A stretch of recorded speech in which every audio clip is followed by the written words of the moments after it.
Episode 181. Xavier செய்த காரியங்களில் கோபத்தில் இருந்தார் ரெட்டி. ஆழம் தெரியாம காலை வச்சிட்டு இருக்கிறான். யார்கிட்ட மோதிரம்னு தெரியாம என்கிட்டயே அவன் வேலையை காட்டிட்டு இருக்கான்.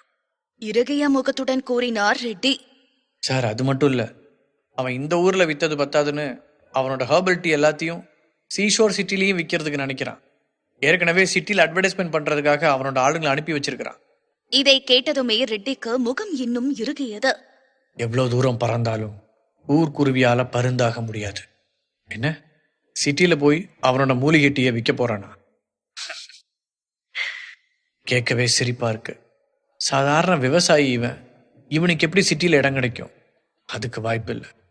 நம்மளோட கம்பெனி ப்ராடக்ட்ஸை விற்கிற எல்லா சின்ன கடையும் சூப்பர் மார்க்கெட்லையும் ஓனர்கிட்ட சொல்லி வை. அங்க லீ குரூப்பை சேர்ந்த ப்ராடக்ட்ஸ் மட்டும் தான் விற்கணும். இன்னைக்கு நேத்தி வந்த கண்ட டீயெல்லாம் அவங்க விற்கக்கூடாது. அப்படி பண்ணா ஒட்டுமொத்த ஸ்டாக்ஸையும் நம்ம நிறுத்திடுவோம்னு சொல்லி வை. ஓகே சார், நான் உடனே அவங்க கிட்ட சொல்றேன். சிரிப்புடன் கூறிய ஜாக்சன் மனதிலே அந்த பட்டிக்காட்டானுக்கு அதிக திமிர் இருக்கிறது என நினைத்துக் கொண்டான். உலகத்தில் இருக்கும் எவ்வளவு பெரிய சூப்பர் மார்க்கெட் இருந்தாலும் அங்கு லீ குரூப் சேர்ந்த பொருளை பார்க்க முடியும். லீ குரூப் சேர்ந்த ப்ராடக்ட் ஒரு சூப்பர் மார்க்கெட்டில் இல்லை என்றால் வரும் கஸ்டமர்கள் அந்த சூப்பர் மார்க்கெட் அவ்வளவு பெரிய கடை இல்லை என நினைத்துக் கொள்வார்கள். அந்த அளவிற்கு அவர்களின் புகழ் பறந்திருந்தது. இவர்கள் ஒரு வார்த்தை சொன்னால் போதும், நிச்சயம் அங்கிருப்பவர்கள் யாருமே அந்த ஹெர்பல் டீயை வாங்கிட மாட்டார்கள். அப்படி இருக்க இவர்கள் எப்படி அதனை விற்கப் போகிறார்கள் என பார்க்கலாம் என்ற திமிரில் இருந்தார்கள். அடுத்த நாள் ஊரில் மீண்டும் பச்சைமலை மூலிகை டீ நல்ல புகழை பெற்றிருந்தது. அதிலும் ஹெர்பல் டீ வெறும் ஒரு பாட்டில் 5 ரூபாய்க்கு என விற்கப்படுகிறது என தெரிந்ததும் சுற்றி உள்ள ஊரில் இருந்தும் ஆட்கள் அங்கு வந்து வாங்குகிறார்கள்.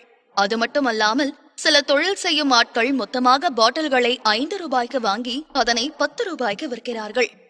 சேவியர், ஒரு கெட்ட விஷயம். சிட்டில எந்த ஒரு சூப்பர் மார்க்கெட்லயும் கன்வீனியன்ஸ் ஸ்டோர்லயும் நம்மளோட ஹெர்பல் டீயை விற்க மாட்டோம் அப்படின்னு சொல்லிட்டாங்க. நம்மளோட ஸ்டாஃப் இதை பத்தி விசாரிச்சு பார்த்துட்டு இருக்காங்க. இது எல்லாத்துக்கும் காரணம் லீ குரூப்ஸ் தானே தெரிய வந்திருக்கு. சேவியரிடம் மிகவும் தீவிரமாக கூறிக்கொண்டிருந்தாள் அரோரா. அதில் சேவியர் முகம் இறுகியது. திரும்ப திரும்ப எனக்கு பிரச்சனை கொடுக்குறியா ரெட்டி? உன்னை மொத்தமா முடிச்சாதான் அடங்குவ போலையே. மனதில் கோபத்துடன் நினைத்தாலும் ஒரு பக்கம் அவனின் வன்மத்தை காட்டி ரெட்டியை தரைமட்டமாக வேண்டாம் என நினைத்தான்.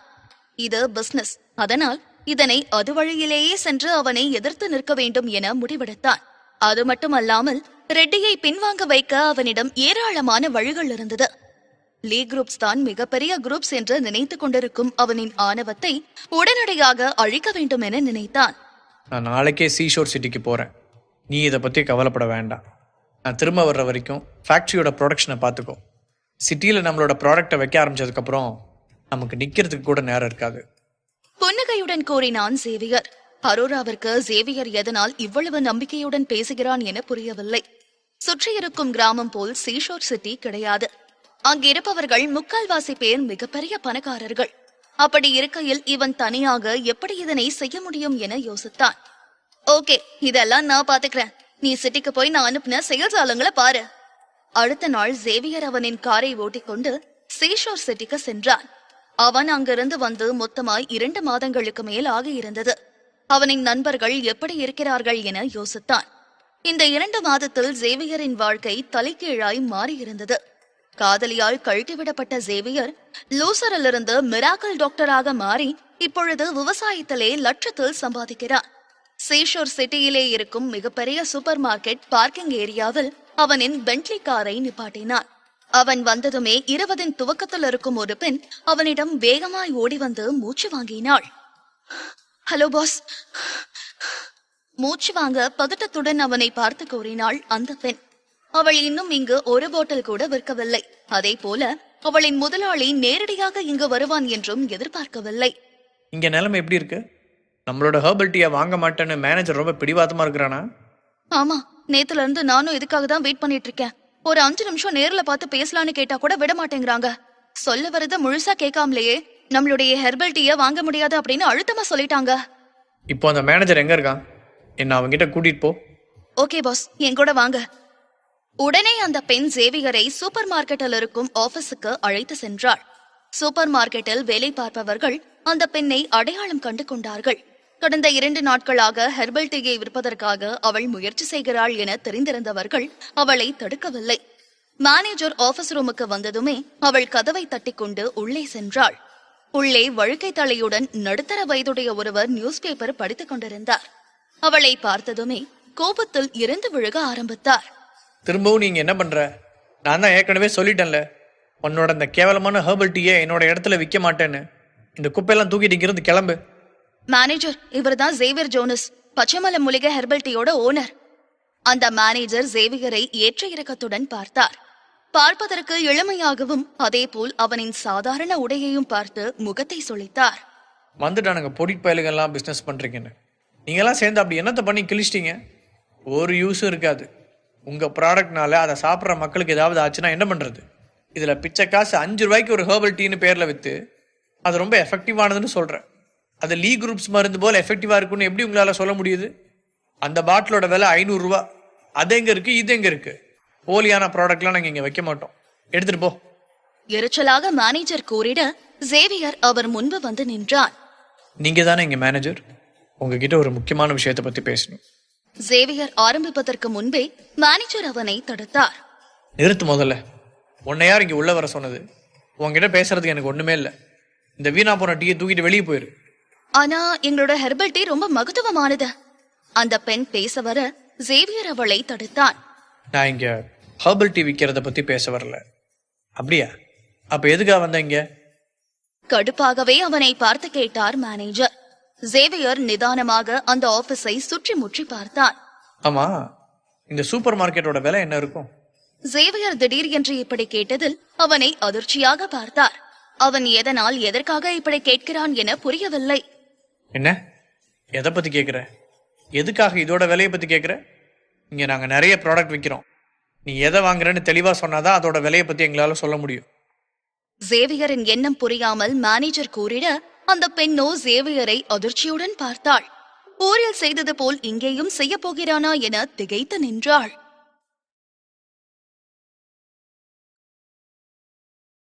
எபிசோட் 182. ஜேவியர் அந்த சூப்பர் மார்க்கெட் பற்றி கேட்க அந்த பெண் வாயை பிளந்து கொண்டு பார்த்தாள். ஊரில் இருக்கும் 5 பார்மசி கடைகளையுமே அவன் வாங்கிவிட்டான். ஆனால் அவை எல்லாமே சிறு சிறு கடைகள்தான். ஆனால் நகரத்திலே இங்கே இருப்பதோ மிகப்பெரிய சூப்பர் மார்க்கெட். இவ்வளவு பெரிய சூப்பர் மார்க்கெட் 3 தளங்களை கொண்ட பில்டிங். கிட்டத்தட்ட 2 லட்சம் சதுர அடி கொண்ட பரப்பளவில் இருக்கும். இதனின் விலை நிச்சயமாய் மிகப்பெரியதாய் இருக்கும். மேனேஜர், நான் சூப்பர் மார்க்கெட்ல விற்கிற பொருளை பத்தி கேட்கல, சூப்பர் மார்க்கெட்டை தான் கேட்டேன். இதை விற்கிறதா இருந்தா எவ்வளவு விலைக்கு விற்பீங்க? மிகவும் சாதாரணமாக அவன் கேட்க மேனேஜர் குடித்துக் கொண்டிருந்த டீயை அப்படியே துப்பினார். அவன் தெளிவாக கேட்ட பின்புதான் எதற்காக இப்படி கேட்டான் என்று அவருக்கு புரிந்தது. ஏய், ஒழுங்கு மரியாதை இங்கிருந்து போயிரு. உன்ன மாதிரி நான் ஒன்றும் சின்ன பையன் கிடையாது வெட்டியா இருக்கிறதுக்கு. தேவையில்லாம இங்க வந்து என் நேரத்தை வீணாக்காத. இந்த ஊர்லயே இந்த சூப்பர் மார்க்கெட்டு தான் ரொம்பவும் ஃபேமஸா இருக்கு. ரொம்ப பெரிய பெரிய பிராண்ட் எல்லாமே இங்கே தான் வந்து அவங்களோட ப்ராடக்டை விற்பாங்க. ஒட்டுமொத்த சிட்டிலேயே இதுதான் ரொம்ப பெரிய சூப்பர் மார்க்கெட்டு. இதை போய் நீ வாங்கணும்னு நினைக்கிறியா? என்னை பார்த்தா உனக்கு என்ன கேன பையன் மாதிரி தெரியுதா? அதீத எரிச்சலுடன் ஜேவியரை பார்த்து கேட்டார் மேனேஜர். அவனின் ஹெர்பல் டீயை விற்க வந்தால் மிகவும் தன்னடக்கமாக அவன் பேச வேண்டும். அதை விட்டுவிட்டு தேவையில்லாததை பேசுகிறானே என எரிச்சலில் இருந்தார் மேனேஜர். நான் ஒன்றும் விளையாடல. நிஜமாலுமே உங்களோட சூப்பர் மார்க்கெட்டை வாங்குற எண்ணத்துல தான் கேட்குறேன். இதோட விலை என்னன்னு சொல்லுங்க. அதை என்னால் கொடுக்க முடியுமா முடியாதான்னு நீங்க கவலைப்பட வேண்டாம். அழுத்தமாக கூறியபடியே ஜேவியர் அவனின் பென்ட்லி கார் சாவியை மேஜை மீது வைக்க அதனை பார்த்ததுமே மேனேஜர் முகம் மொத்தமாய் மாறியது. பென்ட்லி கார் கோடிக்கணக்கில் போகும். அந்த அளவிற்குத்தான் சூப்பர் மார்க்கெட்டின் விலையாகவும் இருக்கும். என்னதான் அவன் ஊரிலிருந்து வந்திருந்தாலும் இவ்வளவு பெரிய காரை ஓட்டுகிறான் என்றால் நிச்சயம் அவனிடம் பொறுமையாக பேசிவிட வேண்டும் என்று நினைத்தார். உண்மையிலேயே உனக்கு இந்த சூப்பர் மார்க்கெட்டை வாங்கணும்னா கொஞ்சம் வெயிட் பண்ணு. நான் என் பாஸ் கிட்ட பேசிட்டு வரேன். அவரின் போனை எடுத்து யாருக்கோ அழைத்தார். ஹலோ மச்சான், இந்த சூப்பர் மார்க்கெட்டை யாரோ வாங்குறதுக்கு வந்திருக்காங்க. அதோட விலை என்னன்னு கேக்குறாங்க. விற்கிற நிலைமையில இருக்கியா? அந்த மேனேஜரின் மச்சான் தான் சூப்பர் மார்க்கெட்டின் ஓனராக இருந்தார். அதனால்தான் இங்கு அவ்வளவு திமிருடன் இருந்தார் மேனேஜர். போனை பேசி முடித்த மேனேஜர் ஜேவியர் பக்கம் திமிருடன் திரும்பினார். ஏய் தம்பி, இந்த சூப்பர் மார்க்கெட்டை நீ நிஜமாலுமே வாங்கணும்னு நினைச்சா நீ இப்பவே ஒட்டுமொத்த காசையும் கொடுக்கணும். அதுதான் எங்களோட பாஸ் சொல்லியிருக்காரு. இந்த சூப்பர் மார்க்கெட்டோட விலை 50 கோடி. சரி, கான்ட்ராக்டை ரெடி பண்ணுங்க. பணத்தோட மத்தியானம் வந்து பார்க்குறேன். மிகவும் சாதாரணமாக சேவியர் கூறிட அவனை பார்த்து நக்கலாக சிரித்தார் மேனேஜர். என்ன வாயிலேயே வடை சுடுறியா?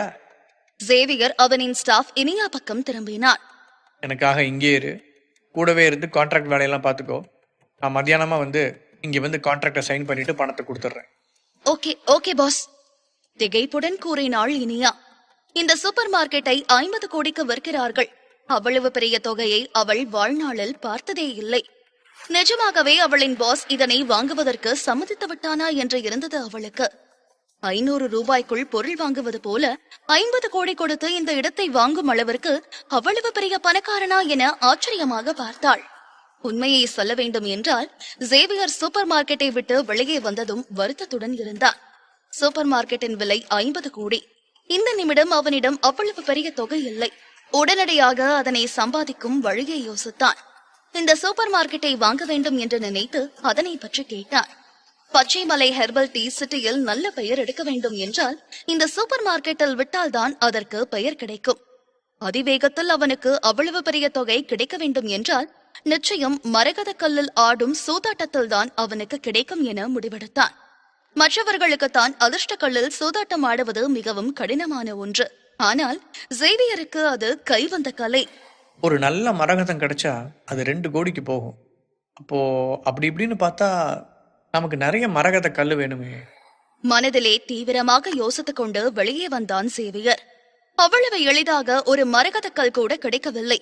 அப்படி இருக்கையில் இவன் ஏகப்பட்ட மரகத கல்லை எதிர்பார்க்க அது நடக்குமா என்பது ஆச்சரியமாக இருந்தது. சேவியர் உடனே அகரனுக்கு போன் செய்தான். அகரன் இந்த நகரத்தில் தான் பிறந்து வளர்ந்ததனால் நிச்சயம் அவனுக்கு இதை பற்றி நன்றாய் தெரியும்.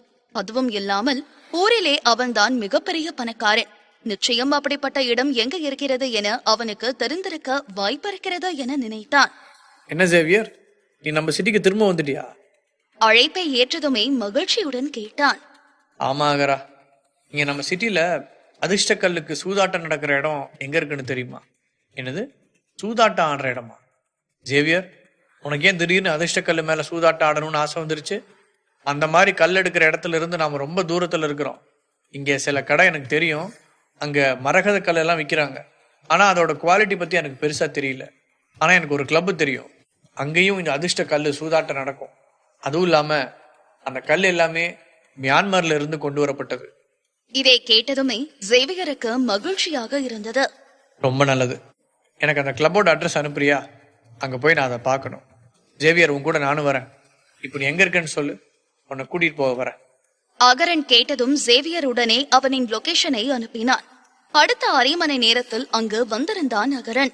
என்னாச்சு சேவியர், திடுதிப்புன்னு வந்து சூதாட்டம் ஆடணும்னு கேட்குற? இந்த மாதிரி விஷயத்துலலாம் நான் அவ்வளவா தலையிட்டதில்லை. அதுவும் இல்லாம இது எல்லாமே ரொம்ப ரிஸ்க். அப்பப்போ விளையாட்டுல தப்பில்ல தான். மிகவும் தன்மையாக சேவியருக்கு அறிவுரை வழங்கினான் அகரன். அவனுக்கு சேவியரை பற்றி கவலையாக இருந்தது. சிறுவயதில் பணத்தின் மீது ஆசை கொண்டு சம்பாதித்திருக்கும் பணத்தை மொத்தமும் சூதாட்டத்தில் இழந்து விடுவானோ என நினைத்து பயந்தான். இதற்கு மேல் அவனிடம் எதையும் மறைக்க வேண்டாம் என நினைத்த சேவியர் உண்மை அனைத்தையும் கூறினான். எனக்கு உடனடியா நிறைய பணம் தேவைப்படுது, அதனாலதான் இந்த சூதாட்டத்துல பணம் சம்பாதிச்சு அதை வாங்கலாம்னு நினைக்கிறேன். ஆனா சேவியர், உனக்கு பணம் தேவைப்பட்டா என்கிட்ட கேட்கலாம்ல. இதுக்காக நீ சூதாட்டம் ஆடணும்னு எந்த அவசியமும் இல்லை. இது நல்ல வழியே கிடையாது. தன் மீதிருக்கும் அக்கறைகள் தான் அப்படி கூறுகிறான் என்று நினைத்து சேவியர் மெலிதாக புன்னகைத்தான். அகரா, நீ கவலைப்படாத, எனக்கு என் மேல நம்பிக்கை இருக்கு. நீ என்னை அங்க கூட்டிட்டு போ. என்ன இருந்தாலும் என்கிட்ட அவ்வளவா பணம் இல்லை. கொஞ்சம் பணத்துல தான் நான் பெட்டு கட்டி விளையாட போறேன். அது எல்லாமே நான் தோத்து போய் இழந்துட்டா நாம உடனே அங்கிருந்து கிளம்பி வந்துடலாம், சரியா? அப்படின்னா ஓகே. சேவியரை சமாதானம் செய்ய முடியாது என நினைத்தவன் அவனுக்காக ஒப்புக்கொண்டான். சேவியர் மரகத கல்லை ஜெயிக்கவில்லை என்றால் பாதியிலேயே விளையாட்டை நிறுத்திவிட்டு அவனை அழைத்து வர வேண்டும் என முடிவெடுத்துக் கொண்டான். சேவியர் மீதும் அவனின் பணம் மீதும் அவனுக்கு அதிக அக்கறை இருந்தது. சிறிது நேரத்திலே அந்த கிளப் ஹவுஸுக்கு 2 பேரும் சென்றார்கள்.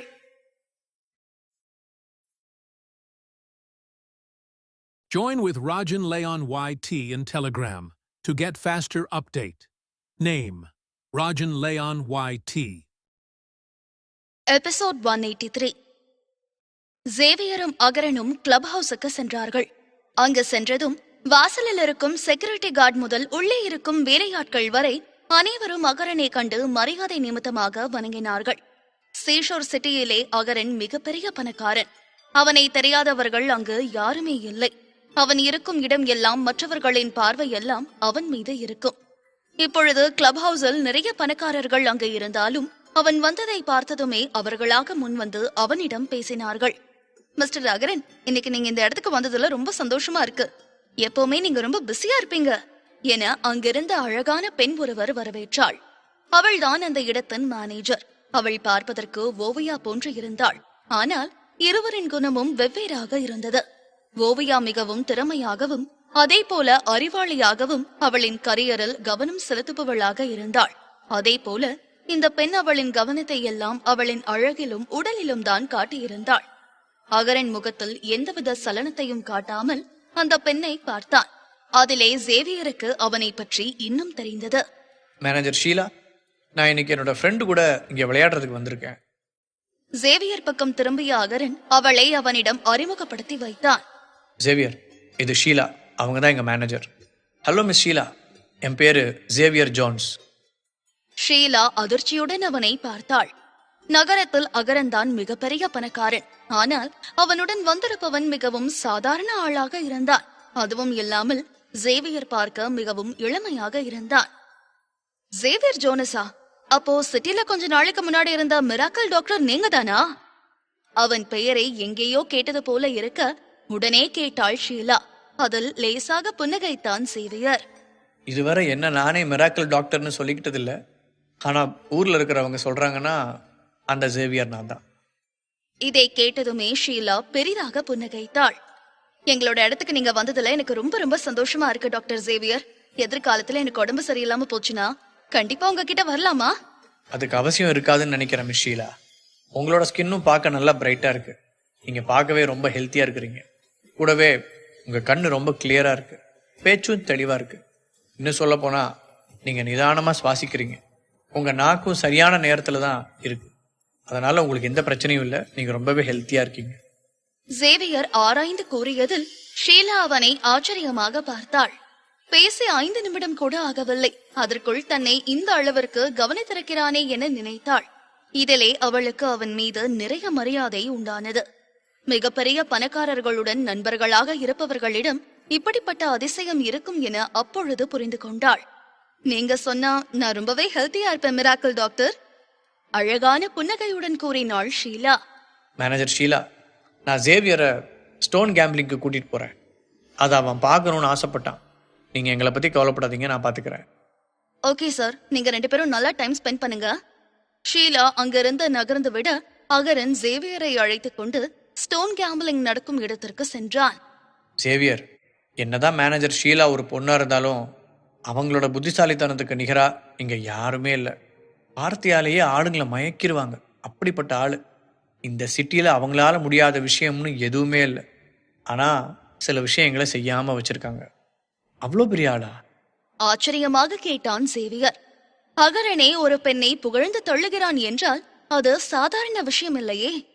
இருவரும் கேம்பிளிங் நடக்கும் மிகப்பெரிய ஹாலுக்குள் வந்தார்கள்.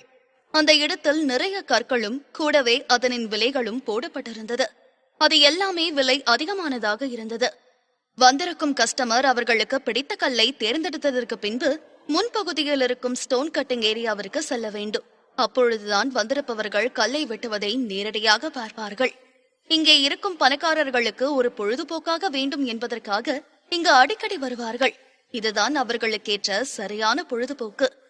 சேவியர் நேரத்தை வீணாக்காமல் அகரனிடம் சொல்லிவிட்டு அவனுக்கு தேவையான கல்லை தேர்ந்தெடுக்க சென்றான். அவனுக்கு உடனடியாக பணம் தேவைப்பட்டது. ஏற்கனவே கப்பலில் சூதாட்டம் ஆடி அவனுக்கு பழக்கம் இருப்பதனால் இம்முறை இன்னும் அதனை திறமையாக கையாண்டான். அவனின் மந்திர விரலாலே அந்த கல்லை தொட்டு அந்த கல்லின் மதிப்பு என்னவாக இருக்கும் என குத்து மதிப்பாக எடை போட்டான். கல் பக்கம் சென்று சேவியர் அதனை ஒவ்வொன்றாக தொட்டு பார்த்தான். இந்த கல்ல இருக்கிற மரகதம் வெறும் 60 லட்சத்துக்கு தான் போகும் போலயே. இதை விடுறதுக்கும் மனசு வரல. ஆனா இதை விட பெட்டரா நமக்கு வேணுமே. மனதில் நினைத்தபடியே ஒரு கல்லாய் தட்டி பார்த்தான். முதலில் எடுத்த கல்லில் இருந்து அவனுக்கு அவ்வளவாக தேரும் என்று தெரியவில்லை. அவனுக்கு இப்பொழுது 50 கோடி தேவைப்படுகிறது. அதனால் அவன் அந்த 60 லட்சம் கல்லை எடுக்காமல் விடமாட்டான். அதனை எடுத்தால் 60 லட்சம் மதிப்புள்ள கற்களை ஏராளமாக எடுத்து அதனை எல்லாம் ஒரே நேரத்தில் விற்க வேண்டும். அது அவனுக்கு மிகப்பெரிய பிரச்சனை. அதனால் விலை மதிப்பு அதிகமாய் இருக்கக்கூடிய கல்லை தேடிக்கொண்டிருந்தான். ஆனால் அதே சமயம் இந்த கல்லை அவன் தவறவிட்டால் அவனுக்கு 60 லட்சம் போய்விடும். இருந்தும் வேறு வழி இல்லாமல் அந்த கல்லை எடுத்துக் கொண்டான். மற்றவர்களுக்கு மட்டும் சேவியருக்கு 60 லட்சம் போதவில்லை என்று தெரிந்தால் ஆச்சரியத்தில் மூழ்கி விடுவார்கள். அரை மணி நேரமாக அந்த இடத்தையே சுற்றி சேவியர் 7-8 கற்களை எடுத்துக்கொண்டு வந்தான். அதில் இருப்பதிலேயே சீப்பான கல் எது என்றால் அவன் முதலில் எடுத்த 60 லட்சம் மதிப்புள்ள மரகதக்கல் தான்.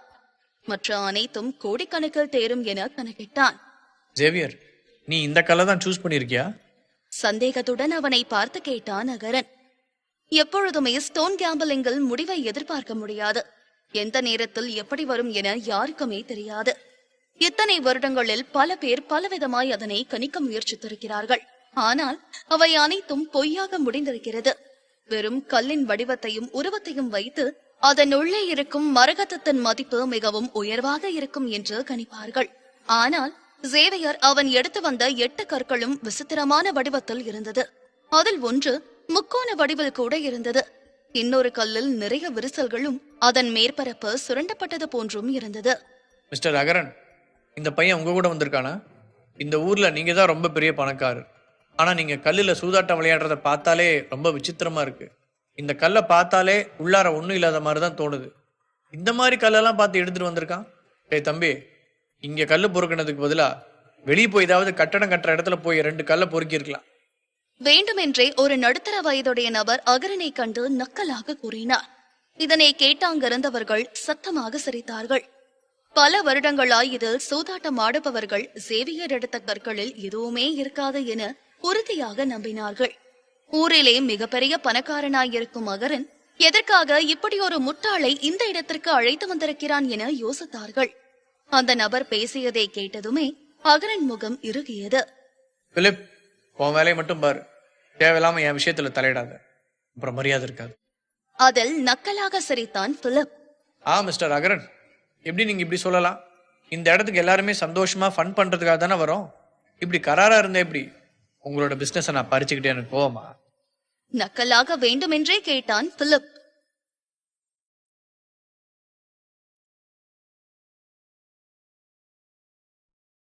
எபிசோட் 184.